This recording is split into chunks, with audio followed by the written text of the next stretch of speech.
بسم اللہ الرحمن الرحیم۔ السلام علیکم ناظرین آپ سب کو خوش آمدید ہے میرے یوٹیوب چینل محمد نور العین میں۔ سامعین، اس سے پہلے کہ ہم آج کی کہانی کا آغاز کریں، ہماری آپ سے گزارش ہے کہ اب ہمارے چینل کو لائک اور سبسکرائب کر دیجیے تاکہ آنے والی تمام ویڈیوز کا نوٹیفیکیشن آپ کو وقت پر مل سکے۔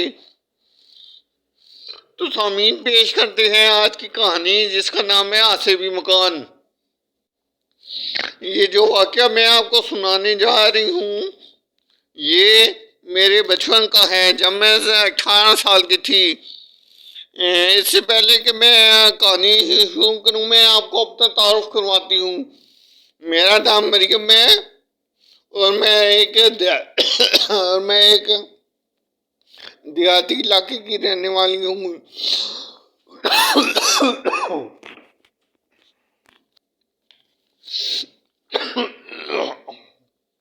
معاف کیجیے گا تھا۔ تو میرا نام مریم ہے اور میں ایک دیہاتی علاقے کی رہنے والی ہوں۔ ہمارے پرانے مالک مکان نے ہم سے اپنی کسی مجبوری کے تحت اپنا گھر خالی کروا لیا۔ تو ہمارا نیا مکان چونکہ ابھی زیر تعمیر تھا، اسی لیے ہمیں ایک نئے کرائے کے مکان کی ضرورت پڑی۔ ہم لوگ بہت تلاش کر رہے تھے۔ آخر ایک دن شام کو ابا دفتر سے گھر آئے اور کہنے لگے کہ جس کرائے کے مکان کی میں اتنے دنوں سے تلاش کر رہا تھا وہ بالآخر مجھے مل گیا ہے، لیکن یہ ذرا قدرے کم آباد علاقے میں ہے اور ذرا غیر آباد علاقے میں۔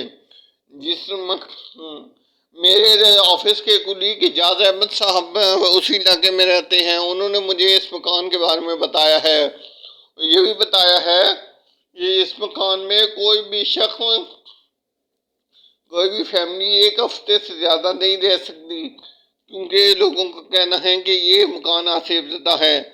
اور جبکہ میں تو کسی آسیب کو نہیں مانتا اور ویسے بھی ہمیں صرف عارضی طور پہ گھر چاہیے۔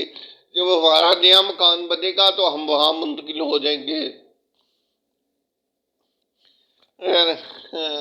اس سے اگلے ہی دن ابا اس علاقے میں گئے، اس گھر کے مالک مکان سے ملے اور کرایہ وغیرہ طے کیا۔ شام کو گھر آ کر ابا نے ہمیں خوشخبری سنائی کہ مکان انتہائی مناسب ریٹ پر مل گیا ہے، وہ انتہائی مناسب کرایہ ہے اور مکان بھی بہت بہترین حالت میں ہے۔ اب تو میں اس مکان کو کسی صورت نہیں چھوڑ سکتا۔ اگلے دن شفٹنگ کا کام بھی خیر خیریت سے مکمل ہو گیا۔ ہم اس علاقے میں نئے تھے۔ اس علاقے میں ابھی گنتی کے صرف چند گھر آباد تھے اور زیادہ تر علاقہ ویران اور غیر آباد تھا۔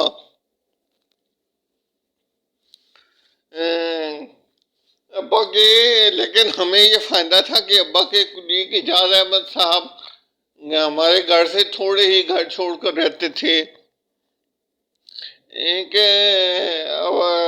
ہم سب نے کہا کہ آسیب ہوگا اس گھر میں، لیکن ابا نہ مانے اور کہنے لگے کہ میں کسی آسیب شاسیب کو نہیں مانتا، یہ صرف چند لوگوں کے ذہنوں کی اختراعات ہے کہ بالکل غلط اور من گھڑت ہے۔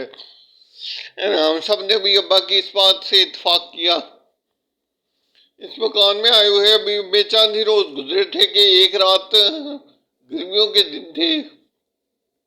ہم صحن میں سوئے ہوئے تھے کہ رات کو کسی پہر میری آنکھ کھلی۔ میری نظر گھر کے صحن میں ایک برگد کے پرانے درخت پر پڑی،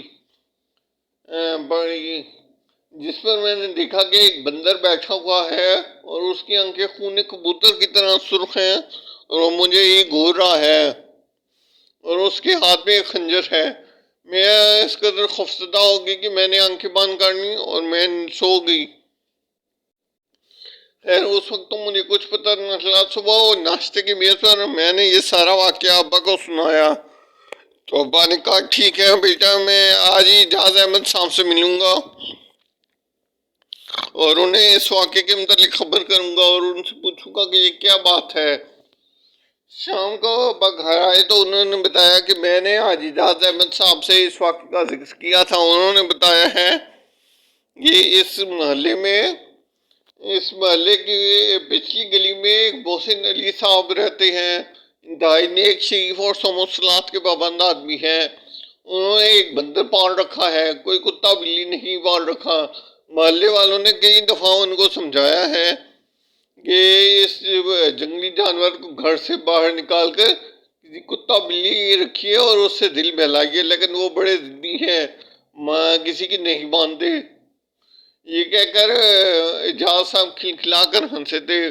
پھر انہوں نے بتایا کہ محلے والے اس بندر سے ذرا بھی خوفزدہ نہیں، کیونکہ محسن صاحب اس کو اس جنگلی جانور کو شام کو مغرب کے بعد گھر سے کسی صورت نہیں نکلنے دیتے اور اسے بنائے ہوئے اس کے مخصوص کمرے میں رکھتے ہیں. اس کے لیے تعمیر کیا ہے جو انہوں نے خاص طور پر. اس کے بعد اس واقعے کو تقریباً 1 مہینہ گزر گیا. ہم سب گھر والے مطمئن ہو گئے کہ اب کچھ نہیں ہوگا. ایک دن ابا کو گھر آنے میں تاخیر ہو گئی. امی اور بھائی جواد اور احسن بھی گھر پر نہیں تھے کہ شام کا اندھیرا پھیلنے لگا. مجھے بہت ڈر لگنے لگا. میں بہت ڈری سہمی ہوئی تھی. اچانک باہر سے ڈور بیل کی آواز ہوئی. میں باہر نکلی تو امی اور بھائیوں کو گیٹ پر کھڑے پایا. امی اور بھائیوں کو دیکھ کر میں خوش ہو گئی اور انہیں اندر آنے کا کہا. وہ اندر آ گئے، مجھ سے بغیر سلام دعا کیے. میں اس بات پر سخت حیران ہوئی کہ ہمارے گھر میں تو سلام عام ہے اور باہر سے آنے والا اگر سلام نہ کرے تو اس کو معیوب سمجھا جاتا ہے، لیکن آج پتہ نہیں امی اور بھائیوں کو کیا ہو گیا ہے. آتے ہی جواد ایک صوفے پر بیٹھ گیا اور مجھے کہنے لگا کہ شگفتہ ذرا روٹیاں تو بنا دو، بڑی بھوک لگی ہے. میں نے کہا کیوں ماموں نے تمہیں کچھ نہیں کھلایا پلایا؟ اس پر اس نے ایسی نظروں سے مجھے دیکھا کہ میں ڈر گئی اور فوراً کچن کی جانب چلی گئی. میں روٹیاں بناتے گئی اور وہ کھاتے گئے، حتیٰ کہ انہوں نے 16 روٹیاں کھا لیں. میں تو ان پر بہت حیران تھی لیکن کچھ پوچھنے کی ہمت نہ ہو رہی تھی. اسی اسنا میں کھانا کھا کر جواد کہنے لگا کہ ٹھیک ہے اب میں ذرا آرام کرنے جا رہا ہوں. اس کے پیچھے پیچھے چھوٹا بھائی اور امی بھی اندر چلے گئے.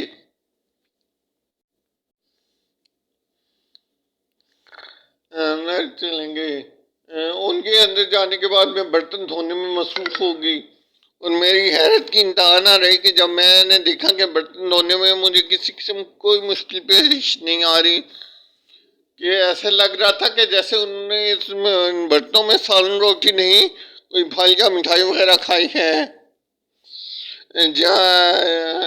تھوڑی سی دیر برتن دھو کر بھی میں فارغ ہی ہوئی تھی کہ تھوڑی سی دیر بعد ڈور بیل ہوئی. میں لپک کر ڈور بیل کی جانب گئی تو دیکھا کہ امی اور جواد اور احسن کھڑے ہیں.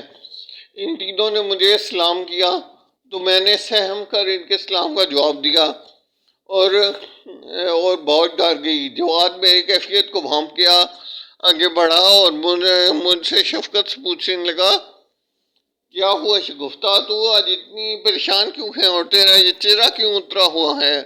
میں نے اسے ساری بات سنائی. اس پر اس نے کہا کہ ہم تو ماموں کے گھر سے کھانا کھا کر آئے ہیں، تم کس طرح کی باتیں کر رہی ہو؟ یقیناً تمہیں کوئی وہم ہوا ہے. میں نے اسے بہت یقین دلایا کہ بھائی یہ وہم نہیں، حقیقت ہے، ہمارے ساتھ واقعی ایسا ہوا ہے. اس پر وہ مان گیا اور سب نے اتفاق کیا. تھوڑی دیر بعد جب ابا گھر آئے تو ہم نے یہ سارے صورتحال ان کو بتائی. سارا واقعہ سننے کے بعد ابا کچھ دیر سوچنے کے بعد بولے دیکھو بیٹا، ہم مسلمان ہیں اور ہمارا عقیدہ ہے کہ خدا کی کچھ نادیدہ مخلوقات بھی اس کائنات میں ہیں جن کو ہم نہیں دیکھ سکتے اور جن کا ذکر قرآن مجید میں بھی ہے. ان کو جنات کہا جاتا ہے. ہم انسان جنات سے بہت کمزور ہیں. تو ان سے نپٹنے کا حل صرف آیت الکرسی ہے۔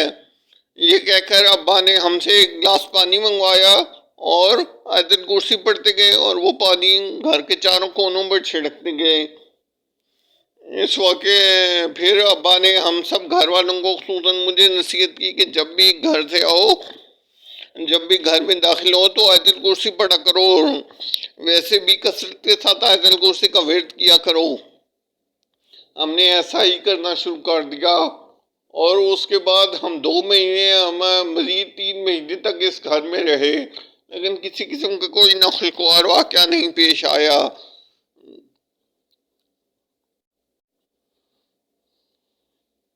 تاکہ ہمارا نیا گھر بن گیا اور ہم اس میں خیر خیریت کے ساتھ شفٹ ہو گئے۔ تو دوستوں، یہ تھی آج کی کہانی۔ امید ہے کہانی آپ کو پسند آئی ہوگی۔